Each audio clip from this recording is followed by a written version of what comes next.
ওগো মদর দয়ার নবী, ওগো মদর জিন্দা নবী, তুমি দাও গো পরিচয়।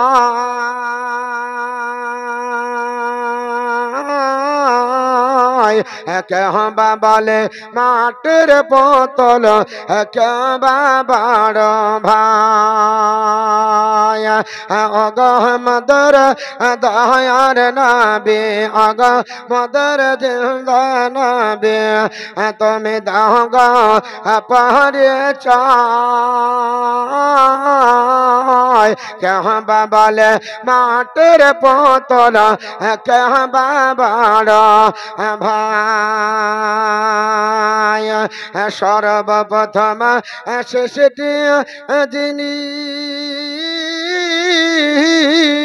খোদার নূর তৈরি তিনি। সর্বপ্রথম সৃষ্টি যিনি, খোদার নূর তৈরি তিনি। আউয়াল ওয়া খায়র নবী, আউয়াল ওয়া খায়র নবী, তুলনা তাহার নাই।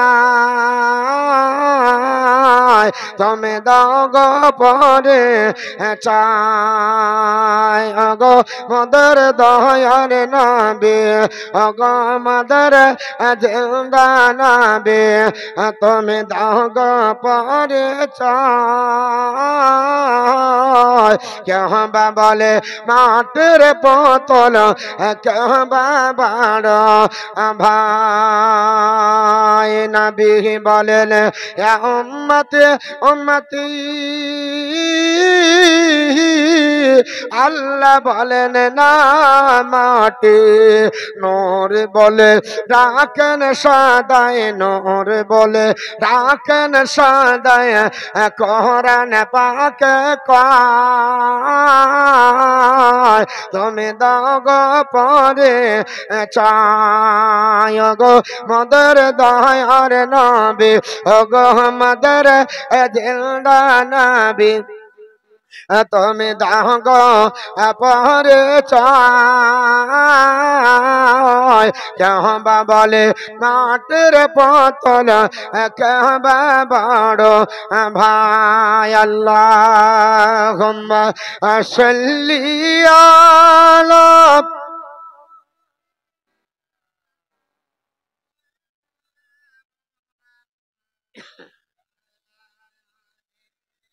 সাইয়্যিদিনা মাওলানা মুহাম্মদ সাল্লাল্লাহু আলাইহি সাল্লাম। আমার মুসলমান, আমি আপনাদের কাছে বলতে চাইছিলাম আল্লাহর নবীর প্রশংসা, বেলাদাতের কথা, নবীর চর্চা আদম থেকে নিয়ে ঈসা রুহুল্লাহ পর্যন্ত সমস্ত নবী করেছে। একটাই কথা বলেছে, আমাদের পরে সবার শেষে আল্লাহ শ্রেষ্ঠ জাহানের শ্রেষ্ঠ নবীকে বাড়াবে। হযরতে মুসা কালিমুল্লাহ তৌর পাহাড়ে গিয়ে আল্লাহর সঙ্গে কথা বলতেন, এই জন্য ওনার টাইটেল আপনার কালিমুল্লাহ বলা হয়। আল্লাহ পাকের সঙ্গে কথা বলে একদিন আপনার ঘটনা ক্রমে আল্লাহর কালিম মুসা আলাইহিস সালাম মনে মনে আপনার বলে হাঁচে, মনে মনে চিন্তা করছে, ওগো আল্লাহ আমাকে কালিমুল্লাহ বানিয়েছো, আমি জাজল্যমানের পয়গম্বর। তোর পাহাড়ে আসার পরে আমার কথা বলার জন্য তুমি টাওয়ার হিসাবে খেজুর গাছকে বানিয়েছো। আল্লাহর কোরআন ওঠান বন্ধুগণ, আল্লাহ পাক পৃথিবীর জমিনে আল্লাহর কালাম মুসা, আল্লাহর আপনার কালিম মুসা আলাইহিস সালামের ঘটনা আমার আল্লাহ পাক আলোচনা করে বলেছে। আল্লাহর কালিম মুসা আলাইহিস সালাম তোর পাহাড়ে যে কথা বলতেন আমার আল্লাহ পাক সেটা শুনতেন, আর শোনার পরে মহান আল্লাহ পাক যে কথা বলতেন আল্লাহ টাওয়ার হিসাবের মাধ্যমে মুসা কালিমুল্লাহ এইভাবে মোবাইল যেমন কানে ধরে কথা বলে, আল্লাহর কালিম মুসা কালিমুল্লাহ ওই গাছে খেজুর গাছে কান লাগিয়ে আল্লাহর কথাগুলো শুনতেন। জোরে বলো সুবহানাল্লাহ।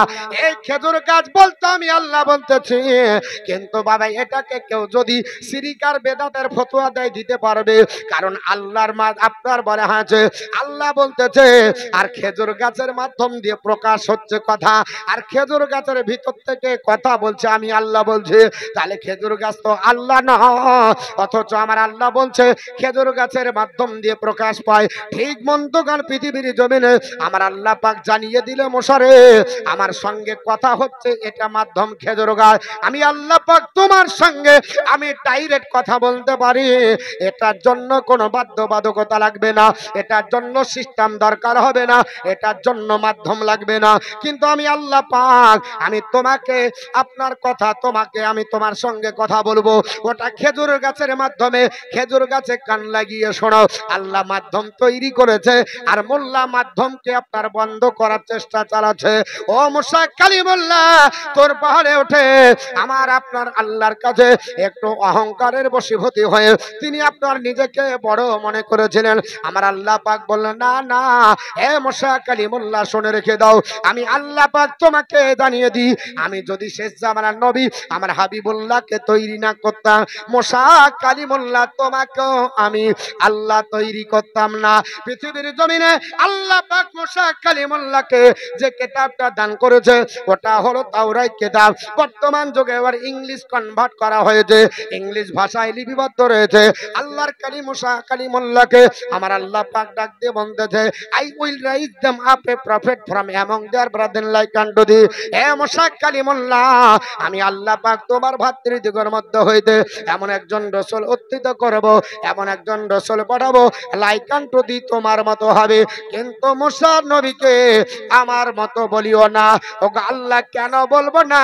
আমার আল্লাহ পাক জানিয়ে দেয়, I will put my words in his mouth and he shall speak unto them all that I shall come in him.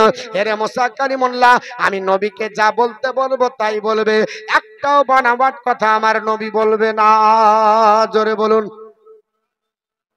মুসা কালিমুল্লাহ শুনে রেখে দাও, I will put my words in his mouth and he shall speak them, then I shall come in him. এ মুসা, আমি রাসূলকে যা বলতে বলবো আমার রাসূল তাই বলবে, আমার রাসূল একটা বানাওয়াট কথা বলবে না, নিজের থেকে বলবে না। আল্লাহ কোরআনে বলেছেন, ওমা ইয়ান্তিকু আনিল হাওয়া ইন হুয়া ইল্লা ওয়াহয়ুহা। আমার নবী মন থেকে কোনো সিদ্ধান্ত নেন না, মন গড়া কথা বলেন না, নিজের পক্ষ থেকে কিছুই বলেন না। আল্লাহ যা তার উপর অধ্যাদেশ করে আমার নবী সেটাই উপস্থাপন করেন। জোরে বলুন সুবহানাল্লাহ। আমার মুসা কালিমুল্লাহ যেটা বলে গেছিলেন বর্তমান যুগে সেটা পুঙ্খানুপুঙ্খে আপনার ঘটে গেছে। নবীর আপনার সম্পর্কে তিনি বক্তৃতা করেছিলেন। আজ বর্তমানে হযরত ঈসা রূহুল্লাহকে আপনার যদি জিজ্ঞাসা করা হয়, এ আল্লাহর আপনার নবী ঈসা রূহুল্লাহ বলেন, আপনি কি নবীর জন্ম বৃত্তান্ত কিছু বলেছেন? হযরত ঈসা রূহুল্লাহ বলছে, হ্যাঁ হ্যাঁ হ্যাঁ, যেই দিন আমার 30 বছর পূর্তি কিছুদিন বাকি আমি বনি ইসরাইল গোত্রের লোককে নিয়ে গেলাম ফাঁকা ময়দানে, যাবার পর আমি বক্তৃতা করেছিলাম। আল্লাহর নবী ঈসা রূহুল্লাহ একটা ঐতিহাসিক বক্তৃতা করেছিলেন গোটা আপনার বনি ইসরাইল গোত্রের কাছে। তিনি বক্তৃতা করে বলেছিলেন, জগৎবাসীরা আমি পৃথিবীর জমিনে আর থাকবো না বেশি দিন, চলে যেতে হবে, কারণ আমার দুশমন সংখ্যা বেড়ে গেছে। তোমরা শোনো, তবে আমি তোমাদেরকে বলছি, মুবাশশিরাম বিরাসূলি ইয়াতি মিন বাদি ইসমুহু আহমদ, আমি এমন একজন নবী, এমন একজন পয়গম্বর, এমন একজন আপনার বলা হচ্ছে প্রফেটের শুভ সংবাদ দিতেছি, যিনি আমার পরে আসবে, যার নাম হবে আহমদ। জোরে বলুন সুবহানাল্লাহ। আল্লাহর নবী ঈসা আলাইহিস সালাম তিনি আল্লাহর নবীর আপনার ব্যাপারে তিনি আপনার বলে হচ্ছে চর্চা করলেন, নবীর প্রশংসা করলেন। এর জন্য তো আমার আল্লাহ পাক বলেন, ও আম্মা বিনিমাতি রব্বিকা ফাহাদ্দিস, তোমরা সব চাইতে বেশি বেশি করে আমার আপনার বলে হচ্ছে নিয়ামতের বেশি চর্চা করো, আমার আপনার বলে হচ্ছে তোমরা আপনার নিয়ামতের আপনার প্রচার করো, আমার নিয়ামতের চর্চা করতে থাকো। আচ্ছা বলেন তো বাপ, আমরা যারা আছি, যারা আপনার বলে হচ্ছে আমরা এখানে এসেছি, সব চাইতে বড় নিয়ামত কি আল্লাহর কেউ জানে? সবচাইতে আল্লাহর বড় নিয়ামত কোনটা? সবচাইতে বড় অনুগ্রহ কোনটা? আল্লাহর বড় নিয়ামত রহমত সেটা হলো রাসূলুল্লাহ। সবচাইতে বড় রহমত কি? রাসূলুল্লাহ। আল্লাহ অসংখ্য নিয়ামত দিয়েছে, কিন্তু এত নিয়ামতের ভিতরেও আল্লাহ রাসূলুল্লাহর মতো এত বড় রহমত কাউকে বানায়নি। ইনি হচ্ছেন রহমাতাল লিল আলামিন, সমস্ত জগতের রহমত। আচ্ছা বলেন, আপনাদেরকে একটা কথা বলি, চাচা ঘুম পাচ্ছে, সিগন্যাল পড়ে গেছে, কাজের মানুষ তো হ্যাঁ, মাঝে মাঝে এর জন্য আপনার থামবো বলবো, কারণ কাজের মানুষ বুঝতে পারছি, আর গরমের দিনে একটু ঘুমটা আসে। তো আচ্ছা, আপনি আমি সবাই জানি যে আল্লাহ রসুল সবচাইতে বড় নিয়ামত, সবচাইতে বড় রহমত, সবচাইতে করুণা। তিনি হচ্ছেন সমস্ত মানব জাতির জন্য আপনার বলে হয়েছে ইমানের মূল। আমরা যারা এখানে এসেছি, আচ্ছা বলেন তো, আমরা যদি কেউ কারো কাজ করি, কেউ কারো কাজ করি, আর যদি সেই মালিক আমাকে মজুরি না দেয়, তাহলে আমি ছেড়ে দেব? ছেড়ে দেব? আপনার কাজে গেছি, আপনার পছন্দ হয়নি, আর কালকে লিয়েন না, কিন্তু টাকা আজকে দেন। যদি না দেন তাহলে গ্রামের লোক ডাকবো, গ্রামের লোক ডেকে বিচার যদি না হয় থানা যাব। থানাতে গেলে পুলিশ প্রশাসন বলবে ঠিক আছে, তুমি পছন্দ নাই, তোমার কাজ পছন্দ নাই। এরকম হয় যে যাকে কাজে লাগিয়েছেন এমন কাজ করেছে ঘুরিয়া জরিপানা করতে ইচ্ছে হয়, হয় না? আপনি রাজমিস্ত্রি লাগাইছেন, এমন গাথা গেথেছে ইট যে মনে হচ্ছে ওকে ঘুরিয়া জরিপানা করি, এরকম হয় না? এমন কাজ করেছে মনে হচ্ছে টাকা দেওয়া তো দূরের কথা, ওকে ধরে বাঁধি, কিন্তু উপায় নাই। লোকে বলবে ঠিক আছে আর নিতে হবে না, আজকের মজুরি দাও, দিয়ে চলে যাও। দিয়ে আমরা প্রশাসনের চাপে পড়ে তখন আমরা কি করি, তাকে টাকা দিয়ে বিদায় করি, আর যা পস্তায় পস্তায়। আচ্ছা বলেন তো, এটা আমাদের মজুরি পেয়ে গেলাম দুনিয়াতে। আপনি নামাজ পড়েছেন, এটা ইমাম সাহেবও জানে, গ্রামের লোকও জানে। হাসরের ময়দানে আল্লাহ রাব্বুল আলামিন যদি জিজ্ঞাসা করে, এ আমার বান্দা নামাজ পড়েছিস? আপনি বলবে হ্যাঁ পড়েছি। আল্লাহ বলল, তোর নামাজ এমন নামাজ যে আমি আল্লাহ গ্রহণ করলাম না, মানে আমার পছন্দ অনুযায়ী হয়নি, যা তুই নামাজের বদলা পাবি না। তাহলে ওখানে মিটিং ডাকা হবে তো? কেন? আপনার সাক্ষী আছে। ইমাম সাহেবকে বলবেন, ইমাম সাহেব, ইমাম সাহেব বলবে বলেন, বলে আপনি জানেন না আমি 5 ওয়াক্ত নামাজে যেতাম? বলে হ্যাঁ যেতেন। আল্লাহ কেন বদলা পাবে না, এরকম বলার সাহস আছে? আল্লাহ যদি বলে তোর নামাজ আমার কাছে পছন্দ না, আমি যেমন চেয়েছিলাম তেমন করতে পারিসনি, অতএব তোকে মজুরি দিব না, তাহলে ওখানে এমএলএ এমপি ডাকা হবে তো নাকি? হ্যাঁ, থানায় যাবেন? থানায় যাওয়া যাবে? আল্লাহ যদি বলে পছন্দ করলাম না, তাহলে নামাজ যত বছর পড়েছিলেন সব বেকার। আপনি হজ করলেন, আল্লাহ যদি বলে এই হাজি তোর হজ আমার দরবারে কবুল হয়নি, কারণ আমি তোর হজ কবুল করলাম না, টাকাও বেকার, খাওয়ানোও বেকার। জাকাত দিয়েছেন, আল্লাহ যদি বলে কবুল করলাম না, কার বিরুদ্ধে মামলা ডাকবেন? ফকির ডাকবেন, এই তোকে দিয়েছি কিনা বলতে পারবেন? যা করেছেন আল্লাহ যদি বলে আমার পছন্দ নয়, কারো কিছু করার আছে নাই। আল্লাহর বিরুদ্ধে মামলা করা যাবে? আল্লাহর বিরুদ্ধে লোকজন ডেকে আদায় করা যাবে? সম্ভব হবে না। এর জন্য কেউ ভাবিয়েন না যে আমলের জোরে জান্নাতে যাব। মুসলিম শরীফের হাদিস, আবু হুরায়রা বর্ণনা করেন, হাদিসটি 713 পৃষ্ঠার হাদিস, 7113 নম্বর, 7113 নম্বর হাদিস। হযরত আবু হুরায়রা নবীকে আমার জিজ্ঞেস করছেন, আন আবি হুরায়রা আন্নান নবী সাল্লাল্লাহু আলাইহি সাল্লাম ক্বালা মা মিন আহাদিন ইয়াদখুলু আমালাহুল জান্নাতা। আল্লাহর নবী হযরত আবু হুরায়রার কাছে আছেন। আবু হুরায়রা জিজ্ঞাসা করছে, ইয়া রাসূলুল্লাহ, ওগো নবী আপনি বলুন কোন ব্যক্তি জান্নাতে কিসের বদৌলতে যাবে? আমার নবী বলেন, আবু হুরায়রা, এটা সম্ভব নয় যে কোন বান্দা বান্দি আল্লাহর জান্নাতে যাবে তার আমলের জোরে। আমলের জোরে জান্নাতে যাবে এটা সম্ভব নয়। ফাকিলা, আবার নবীকে জিজ্ঞাসা করা হলো, ইয়া রাসূলুল্লাহ ওয়ালা আনতা ইয়া রাসূলুল্লাহ, ওগো আল্লাহর হাবিব আপনিও কি আল্লাহর ইবাদত করে আপনার ইবাদতের জোরে আল্লাহর জান্নাতে যাবেন না? তো কলা, নবী বললেন, ওয়ালা আনা, আমিও না, ইল্লা আইয়াতা গাম্মাদানি রব্বি বিরহমাতি। এ আমার সাহাবারা শোনো, আমিও আমার ইবাদতের জোরে জান্নাতে যাব না, তবে আল্লাহর রহমতে আমাকে ছেয়ে আছে, তাই আমি আল্লাহর জান্নাতি মেহমান। অতএব রহমত যদি থাকে তবে জান্নাতে যেতে পারবে, নচেত নয়। রাসূলুল্লাহ যদি বলে যে ইবাদতের জোরে জান্নাতে যাবে না, এই মোল্লা যদি বলছে যে ইবাদত করো জান্নাতে যাবে, আরে মোল্লা তোর দরবারে, আল্লাহর দরবারে তোর ইবাদত পৌঁছাবেই না, তোর নামাজ হবে না যতক্ষণ নামাজের ভিতরে আল্লাহর রহমত না থাকবে। যাকাত যাকাত বলে গণ্য হবে না, যতক্ষণ জাকাতে আল্লাহর রহমত না থাকবে হজ হজ বলে কবুল হবে না। যতক্ষণ আপনার আল্লাহর রহমত হজে না থাকবে, আল্লাহর সবচাইতে বড় রহমত হলো রাসূলুল্লাহ। নামাজ যদি পড়তে হয় রাসূলুল্লাহকে সম্পর্ক করে, আল্লাহর রহমতকে জড়িত করে নামাজ পড়ো, তবে তোমার নামাজ আল্লাহর দরবারে গ্রহণ হবে। যাকাত যদি রাসূলুল্লাহর সম্পর্ক না থাকে, যাকাত আল্লাহর দরবারে কবুল হবে না। হজ করলে যদি রাসূলুল্লাহর সম্পর্ক না থাকে, তাহলে তোমার হজ কবুল হবে না। আর হাইব্রিড হাজি হজ করতে যে বলছে মক্কা মুকাররমা ঘুরে আসলে হজ হয়, কিন্তু মদিনা না গেলেও হয়। আরে হাজির লাকাব পাওয়া যায়, কিন্তু জান্নাতের সার্টিফিকেট আপনার পাওয়া যায় না। জান্নাতের সার্টিফিকেট তখনই পাওয়া যায়, নবী আমার বলেছে মানজারা কবরি, আপনার বলে আছে যে আমার কবর আপনার জিয়ারত করলো, আপনার বলে আছে ওয়াজাবাত লাহু সাফাতি, তার জন্য সাফাত করা আমার জন্য ওয়াজিব হয়ে গেল। কিন্তু কেউ বলতে পারবে না যে হজ করে আসলো জান্নাতি সার্টিফিকেট পেলো, এটা বলতে পারবে না। কিন্তু রাসূলুল্লাহর যদি মাজার জিয়ারত করে, রাসূলুল্লাহ বলছে তাকে সাফাত করা আমার জন্য ওয়াজিব হলো। আর এই ফতোয়া লাগাচ্ছে যে রাসূলুল্লাহর মাজার জিয়ারত করার উপলক্ষে যাওয়া যাবে না তিনটি মসজিদ ব্যতীত। তিনটা মসজিদ ছাড়া যাওয়া যাবে না, ফতোয়া লাগিয়ে দিচ্ছে। আচ্ছা বলেন, যদি ফতোয়া লাগিয়ে দেয় তিনটা মসজিদ ছাড়া সফর করা যাবে না, তো 40 দিন ধরে হাড়ি কলসি বেঁধে যাওয়া যাবে কি করে? হ্যাঁ গো, হ্যাঁ, ই অবাক কাণ্ড। এটাকে সফর মনে করে না? সফর কতদিনে হয় একটু ভালো করে লক্ষ্য করবেন। আজ বর্তমান যুগে আমাদের এই রকম ভ্রান্ত মতবাদ বেরিয়ে আমাদের অমূল্য ঈমানকে নষ্ট করছে। সাদা সিধা হানাফি মাযহাবের সুন্নি মাযহাবের লোক তাকে নিয়ে এসে ইউটিউব দেখে বলছে এই দেখেন বক্তা শোনেন, যে বক্তার বক্তব্য শোনাচ্ছে ও জীবনে মাদ্রাসা কোন দিকে জীবনে পা দেয়নি, ও হচ্ছে বক্তা। দাজ্জাল কানা, ও নিজে বিসমিল্লাহটা ঠিক করে পড়তে পারে না, ও হলো বক্তা। যদি একটা মূর্খকে নেতা বানিয়ে নেয়, তাহলে সেই সমাজের ব্যবস্থাপনা কেমন হবে? কাল আমাদের রানীতলাতে একটা তালাকের বিষয়ে ফয়সালা ছিল।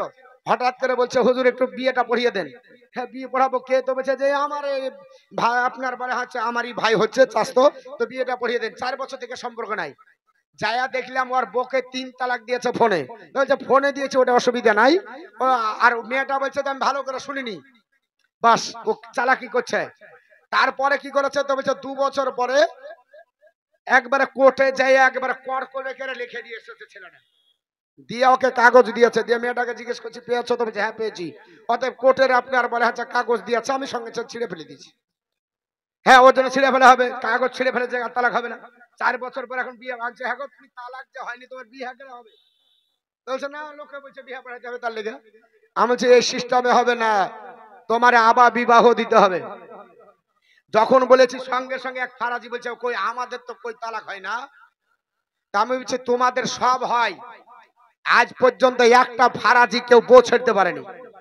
ও বাপ ছেড়তে পারে, মা ছেড়তে পারে, শ্বশুর শাশুড়ি সব ছেড়ে দিতে পারে, এমনকি মসজিদ মাদ্রাসাও ছাড়তে পারে, কিন্তু বউ ছেড়তে পারে না। একটাও ছাড়তে পারেনি, পারবেও না। ওদের বউ ছাড়াই হয় না, সিস্টেমই না। ও বউ ছাড়তে পারেনি, পারবেও না। ওই 100 তালাক যদি দেয় তাও ছাড়তে পারে না। তখনও বলছে মৌলভী সাহেব এরকম কেন বলছেন? তো বলবো না তো কি করবো? তুমি দেখতে পাচ্ছ, শুনতে পাচ্ছে, আর তালাক হয়ে গেছে, আর আপনার 4 বছর পর বলছে যে কি হুজুর একটু বিয়ে পড়িয়ে দেন, যে তোমাদের মৌলবি আছে ওকে নিয়ে এসো। তো বাপ এইরকম, ওদের তালাকই তো হয় না, তাহলে তাদের ফতোয়া নাই। যে বলছে চলে এসো আমাদের দলে, যত পচা গুজাম পচা মাল আছে সব, যত গুজাম পচা আছে সব চলবে। এবার এইভাবে সংখ্যা বাড়াচ্ছে, কিছু হাইব্রিড ছেলে আবার হাইছে, ওরা আপনার বলছে মৌলভী সাহেব রাফাই দান করা এটা আপনার সুন্নাত, এটা সহি হাদিস। আচ্ছা বলেন তো সহি হাদিস যারা বলছে এরা জানে সহি কাকে বলে? আবার ওরাই বলে ইমাম মানা চলবে না। যারা সহি হাদিসের কথা বলে তারা বলছে ইমাম মানা চলবে না, কিন্তু সহি হাদিস মানতে গেলে ইমামকে সবচাইতে বেশি মানতে হবে। আমরা ইমাম মানি না তা নয়। একটা হাদিস থেকে কেউ দেখান যে রাসূলুল্লাহ বলেছে এটা আমার সহি হাদিস, বক্তৃতা করব না, বক্তৃতার জগৎ থেকে চলে যাব। দেখাতে হবে নবী আমার বলেছে এটা আমার সহি, নবী আমার বলেছে এটা হাসান হাদিস, নবী আমার বলেছে এটা জয়ীফ হাদিস, নবী আমার বলেছে এটা জাল হাদিস। বলেছে নবী? বলেনি। কে বলেছে? নবী বলেছেন আমি দুটো জিনিস রেখে গেলাম, একটা কোরআন আর একটা হাদিস, এখন এই হাদিস বুখারীতে জায়গা পেল, মুসলিমে জায়গা পেল, তিরমিজিতে জায়গা পেল, ইবনে মাজায় পেল, দারমিতে পেল, দারেকুতনিতে পেল, খাসাইসুল কুবরাতে পেল, অসংখ্য হাদিসে এই হাদিসগুলা জায়গা পেল। আপনার এই হিন্দুরা বলছে যে বুখারীতে আছে, তো বুখারী থেকে দেখাও যে আল্লাহ রাসূল বলেছে বুখারী যেদিন পাবা মেনে নিও। একটা হাদিস দেখাও, একটা হাদিস দেখাও যে বুখারীতে মানতে হবে, এটা বলেছে আল্লাহ রাসূল। আল্লাহ রাসূল বলছে হাদিস আমি রেখে গেলাম। আমরা 66টা হাদিসকে প্রাধান্য দিই কেন?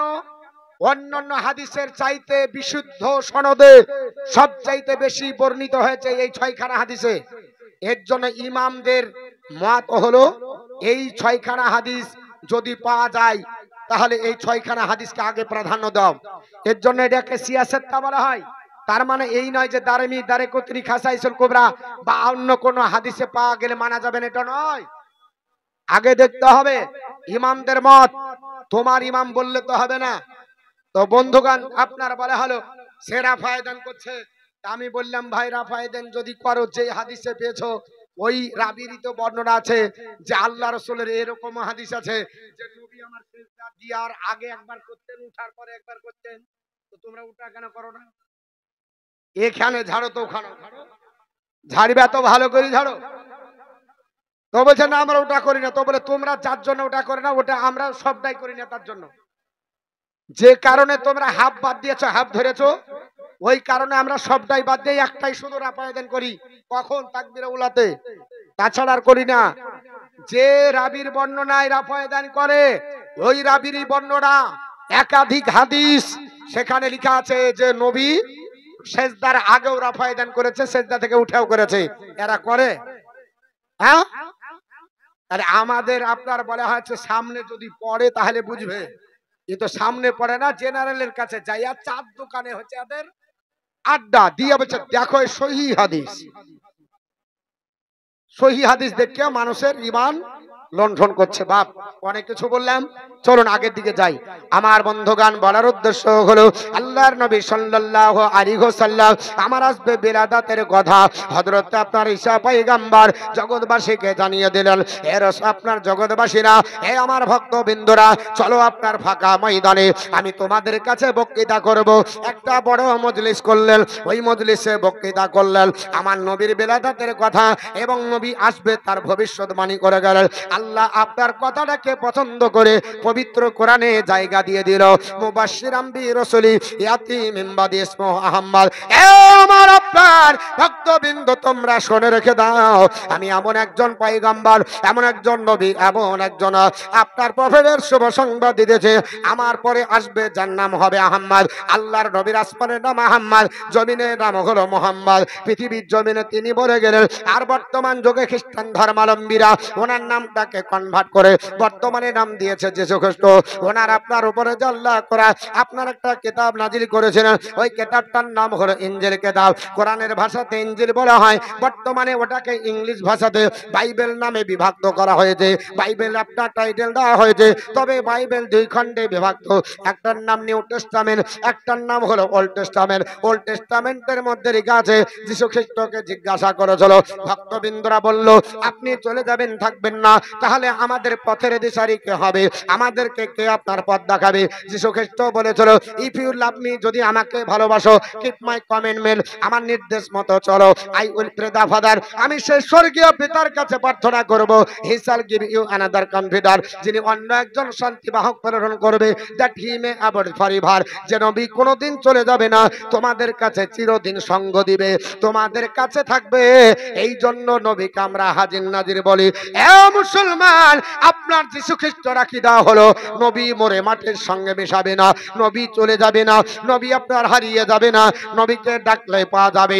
আমার নবী বলেছে, এ আমার সাহাবারা শোনো, আপনার তোমরা শুনে রেখে দাও, মানরানি ফিলমানামি, যে ব্যক্তি স্বপ্ন আমাকে দেখলো, শুনে রেখে দাও, সে যেন আপনার বলা হয়েছে আমাকে দেখে নিল। জোরে বল সুবহানাল্লাহ। মানরানি আপনার ফিলমান আমি স্বপ্ন আমাকে দেখলো, ফাকাত রানী সেজন আমাকে দেখে নিল। আল্লাহর নবীকে স্বপ্ন যোগে দেখা, নিজেকে আপনার সত্যই নবীকে দেখা। তাহলে নবীকে কেউ যদি দেখে, তাহলে নবীকে দেখাটা যদি আপনার অবাস্তব না হয়, সত্য যদি হয়ে যায়, তাহলে কি নবী মরে মাটির সঙ্গে মিশিয়ে গেছে? জোরে বলো নাউজুবিল্লাহি মিন যালিক। আমার নবী মরে মাটির সঙ্গে মিশিয়ে যায়নি। আমার নবীর কথা আপনার গৌতম বুদ্ধ পর্যন্ত বলেছে, যাদের অনুসারী মায়ানমারে বেশি, যাদের অনুসারী চীনের মাটিতে বেশি। বৌদ্ধ ধর্মের প্রণেতা আপনার বলা হয়েছে বৌদ্ধ ধর্ম পৃথিবীর জমিনে বিশাল একটা জায়গা দখল করে আছে। এদের নেতার নাম হলো গুরু গৌতম বুদ্ধ। ইতিহাসের পাতালগা করলে দেখা যায় ওই লোকটার খ্রিস্ট আপনার একটা খাস শিষ্য ছিল, নাম হলো তার আনন্দ। আনন্দ ঘটনাক্রমে গৌতম বুদ্ধর মৃত্যুর আগে তিনাকে জিজ্ঞাসাবাদ করলো।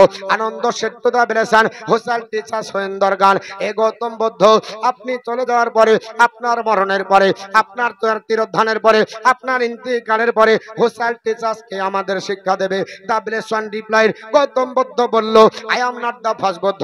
আমি পৃথিবীর জমিনে একমাত্র আপনার বুদ্ধ নয়। In an time another Buddha will arise in the world, a holy and supremely enlightened on endowed with wisdom conduct, he will proclaim religious life. উনি বললেন শুনে রেখে দাও, in on time another Buddha will arise in the world, একদা এক সময় পৃথিবীর জমিনে এমন একজন বুদ্ধ, এমন একজন নেতা, এমন একজন নবী পৃথিবীতে আসবে, এ হোলি ওয়ান সুপ্রিমলি এনলাইটেড, যিনি আমার চাইতে আলোকপ্রাপ্ত হবে, আমার চাইতে অধিক জ্ঞানের অধিকারী হবে, আমার চাইতে ঊর্ধ্বস্তরা হবে। পৃথিবীর জমিনে তার ধর্মটা শ্রেষ্ঠ বলে বিবেচিত হবে।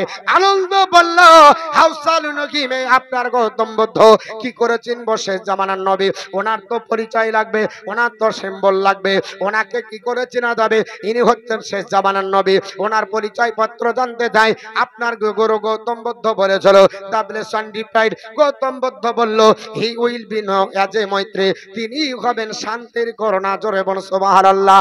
এ মুসলমান, আমার নবী হলো গোটা বিশ্বের মাটিতে শান্তির আপনার অগ্রদূত, শান্তির পতাকা আমার নবী তুলে গোটা বিশ্ব জাহানের মানুষকে শান্তির পতাকার তলে জায়গা দিয়েছে। অশান্তির দাবানল থাকবে না, অশান্তি দূর হয়ে যাবে।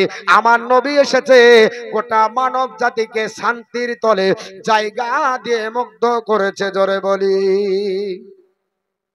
গোটা শান্তির তলে পতাকার তলে নবী গোটা বিশ্ববাসীকে জায়গা দিয়েছে। যিশু আপনার গৌতম বুদ্ধ বলল he will be known as a Maitreya, তিনি হবেন শান্তির করোনা। আল্লাহ পবিত্র কোরআনে বলেছে ওমা আরসালনাকা ইল্লা রাহমাতাল লিল আলামিন, হে নবী আপনাকে পাঠাই নাই তবে পাঠিয়েছি আপনাকে দোনো জাহানের রহমত করে। নবী আমার হচ্ছে রাহমাতাল লিল আলামিন। আমার নবী পৃথিবীতে এসেছে, অশান্তির দাবানল দূর হয়েছে। যেই দিন পৃথিবীর জমিনে আপনার বলে হচ্ছে ভারতবর্ষ স্বাধীন হওয়ার কারণে যদি প্রতি বছর পতাকা উত্তোলন করেন, যেই জামানাতে আইয়ামে জাহেলিয়াতের যুগে, দা এজ অফ ইগনোরেন্সের যুগে, যেখানে নারীদের আপনার বিচার ছিল না, অজ্ঞতার যুগে নারীদেরকে আপন আপনার বাপ হয়ে নিজে জিন্দা পুঁতে দিত। যেটা আপনার বলা হয়েছে কাবা শরীফ থেকে একটু দূরে যদি হজ করতে যান বা উমরা করতে যান, ওই জায়গাটা দেখতে পাবেন রুকনে ইরাকির সামনে সামনে জায়গা। ওই জায়গাটা সৌদি সরকার আজ পর্যন্ত কোনো বিল্ডিং তৈরি করতে পারেনি। যখনই জিসিপি নিয়ে যে বিল্ডিং তৈরি করতে যায়, সেই জায়গা থেকে তাজা রক্ত বের হয়। জিজ্ঞাসা করলাম এটা কিসের জায়গা?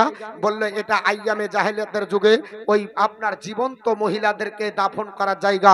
যদি আইয়ামে জাহেলিয়াতের যুগে জীবন্ত মহিলাদেরকে পুঁতে দিলে আজও 1400 বছর পরে যদি আপনার বলা হয়েছে জিসিপি দিয়ে আপনার খুঁড়তে না পারে, রক্ত যদি বের হয়, তো যে নবী পৃথিবীর জমিনে সেই নারী হত্যা বন্ধ করলেন, যে নবী পৃথিবীর জমিনে অশান্তির দাবানল দূর করলেন, যে নবী পৃথিবীর জমিনে বাপের মর্যাদা ফিরিয়ে দিলেন, যে নবী পৃথিবীর জমিনে নারীর ইজ্জত ফিরিয়ে দিলেন, যে নবী পৃথিবীর জমিনে ছোটদের স্নেহ ফিরিয়ে দিলেন, যে নবী পৃথিবীর জমিনে গোত্রদ্বন্দ্ব দর করে পৃথিবীর জমিনে কাবা ঘরের কলহ দ্বন্দ্ব দর আপনার বন্ধ করে দিয়ে কাবার মাটিতে শান্তির পতাকা উত্তোলন করে গোটা বিশ্ববাসীকে শান্তির পতাকার তলে জায়গা দিয়ে বিশ্ব মানবতার মুক্তির কাণ্ডারি তিনি গোটা বিশ্ববাসীকে জানিয়ে দিলেন ইসলামের ভিতরে দুঃখিত হও, কারণ এটা সর্বশ্রেষ্ঠ শান্তির ধর্ম।